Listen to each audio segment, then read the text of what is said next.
terrorisme n'est pas lié à la défaillance ou à la brisure de la CEDEAO. Pas du tout. Ce n'est pas le cas. Souvenez-vous que depuis 2005, les Boko Haram sévissaient au Nigeria.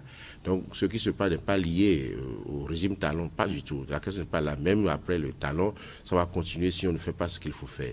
Ce qu'il faut faire, c'est même si aujourd'hui la coopération... des renseignements, justement, bien sûr, il y a une sorte de méfiance entre les États. Même si la coopération redevenait franche aujourd'hui entre le Bénin et les pays de l'AES, ça ne va pas pour autant stopper de go le djihadisme. Si on ne met pas en œuvre, par exemple, l'une des solutions qui constitue la prise en charge sociale de ces jeunes désœuvrés, à qui on offre une âme, à qui on offre, donc, lui offrir une âme, c'est lui offrir un emploi. Et c'est lui, il devient Dieu sur terre. Lui offrir une femme, lui offrir un abri, là, c'est fini. On ne peut que faire ce qu'il va faire. Et puis, il y a ce battage intellectuel. Et qu'on le kill dans la tête, si vous mourrez, vous irez au ciel parce que vous mourrez pour Allah, vous faites le combat pour Allah.